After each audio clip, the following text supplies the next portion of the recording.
What's up everyone, how's it going? So I thought I'd make a video on some reasons why you, yes you, are not gaining muscle. So if you want to gain some muscle, listen up. So the first one is going to be, you're not getting stronger. If you're not getting stronger, don't expect to gain any muscle. It's the most important thing. If in 1 year from now, you are using the same exact weights, you probably will gain 0 muscle, which is how it's going to be. Especially if you're natural, you have to get stronger to build muscle. There's a very, very linear correlation between strength and size. And it's very, very, very close. They're about 90% correlated. So, that's number 1, get stronger. Number 2 is going to be, are you eating enough protein? Now, you don't need a ton of protein. I think most people, they eat too much protein. But you do need a sufficient amount of protein. How much do you need? You need roughly 0.75 grams per pound. So it's a little bit less than the 1 gram per pound that a lot of people say. But it's still quite a bit. In fact, I'd say most people who are just eating normally and not really thinking about their protein intake, they're probably not getting sufficient protein. So stick to that 0.75 grams per pound or 1.6 grams per kilo. Number 3 is going to be, I forget. Number 3 is going to be your volume. So your volume is your sets per week per muscle group. So a lot of people think that, oh, if I just go in and I do 1 set to failure, that's going to be enough to grow muscle. And it is at the very, very start. But as you become more experienced, you will absolutely need more volume. So this can vary per muscle group, but in general, I would recommend 5 to 10 working sets per muscle group per workout. So that's going to be sufficient volume to really stimulate as much growth as possible. It's almost like a sweet zone. It's not too much where you get burnt out, but it's also not too little where you don't grow optimally. So 5 to 10 working sets per workout per muscle group. Alright, number 4 is going to be insufficient calories. So this is where you could be getting enough protein, but you're not getting enough overall energy to actually synthesize this protein into the muscle. And this is true of a lot of people. They just don't eat enough. They're not getting enough food in to actually get bigger and get stronger. So how much would I recommend to eat? Well, this is going to be completely individual. But in general, you should be gaining roughly half a kilo to a kilo per month. If you're not gaining that much weight, you probably won't be gaining muscle at an optimal rate. Now, you can gain muscle while losing fat, but it's usually pretty rare, and it's not something that can happen for very long. If you want to focus on getting muscle and getting stronger, at a certain point, you need to bulk. You don't need to go crazy, but you do need to be in at least a small caloric surplus. Alright, number 5 is going to be your frequency. So this is going to be how often you are training a certain muscle. So if you train a muscle just once per week, it's a frequency of 1. Twice per week, 2. 3 times per week, 3. So if you're doing, let's say, 3 full body workouts per week, you are training everything with a frequency of 3. If it's a push-pull legs split, that's a frequency of 2. And if it's an upper-lower, then it's a frequency of 2. In general, I would recommend a frequency of either 2 or 3 for most people. If your frequency is 1 right now, I can guarantee that you could benefit by doing a higher frequency. So if someone says to me, oh, my chest is lagging, what can I do to pump it up? I would say increase your frequency. Don't just work it out once per week. Twice per week or 3 times per week is going to be a better decision. All right, number 6. In China, this stands for 6. The 6th one is going to be your exercise selection.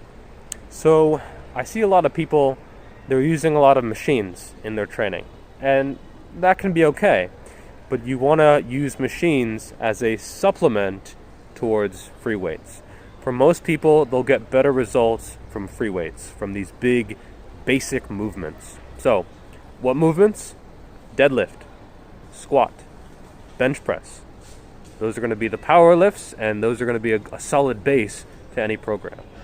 Add to that dips, pull-ups, bent over rows, the overhead press. Those are going to be the big basic exercises that really put a lot of mass on your entire body. On top of that, you can do a bit of curls, some extensions, but you don't want to go crazy with those movements.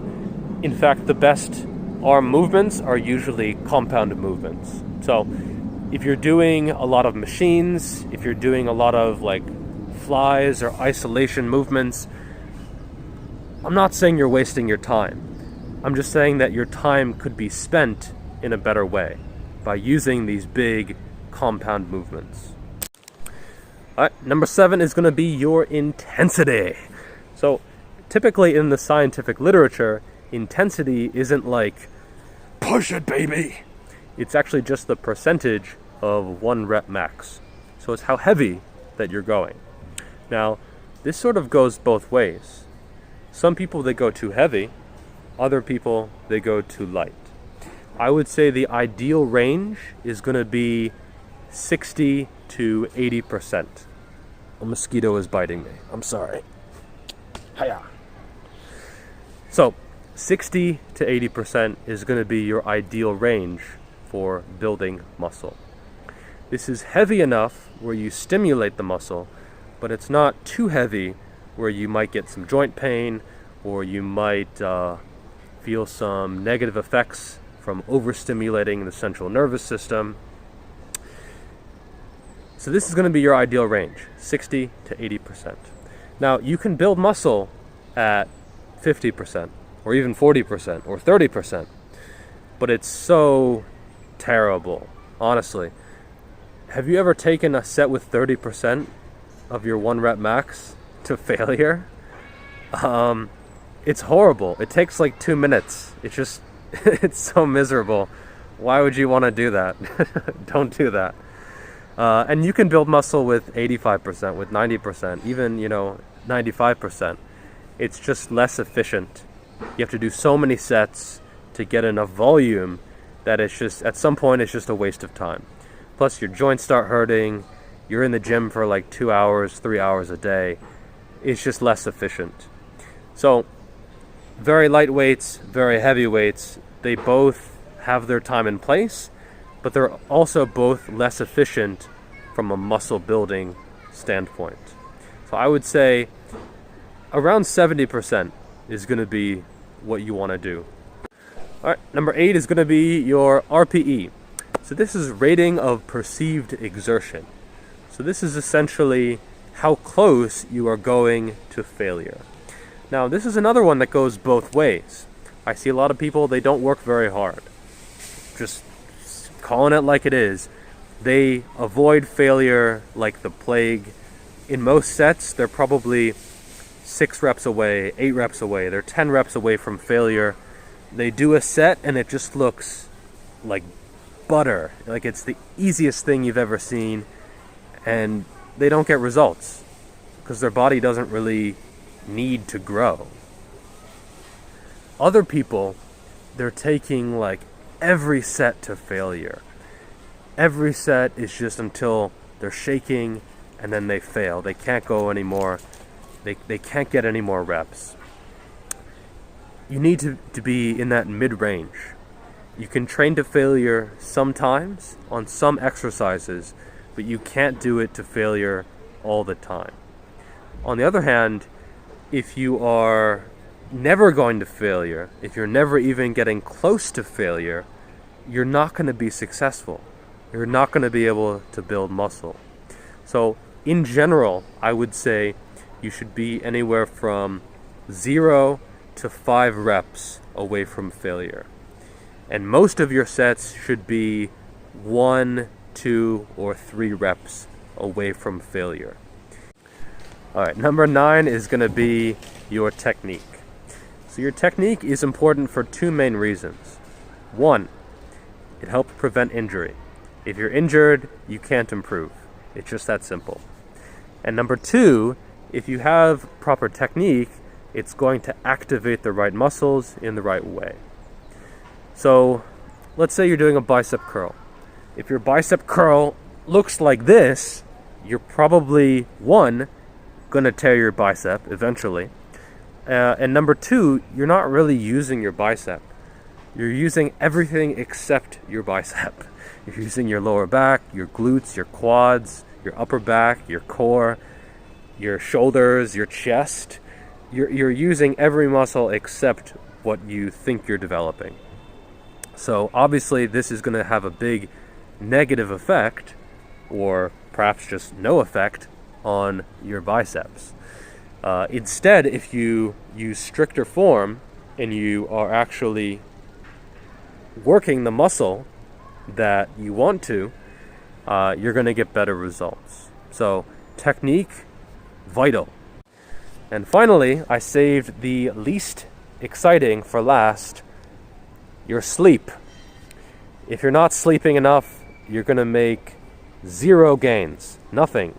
You won't get anything. And this could be even just a couple of hours, really. If you usually get 7.5 or 8 hours, if you are consistently getting, say, 5 hours of sleep, you'll get nothing. You'll get nothing from your training. And this is something that most people don't talk about. They talk about supplements. They talk about, training plans. They talk about different products. They talk about different systems. You can't sell sleep. That's why people don't talk about it, unless you're selling mattresses. But it's very, very important. And this is something that should be a priority. Raining leaves. It should be a priority in your life. That extra few hours of sleep that you need, but you aren't getting, that is the biggest investment in yourself that you can make. And that's true of muscle. That's true of anything in your life. That few hours of sleep is absolutely essential. All right, that's it for this video. It ended up being a lot longer than I thought it would be. But hopefully those helped you. And if you have any questions, leave them in the comments, wherever I guess they're down there, right? Yeah. So leave them down in the comments. Peace.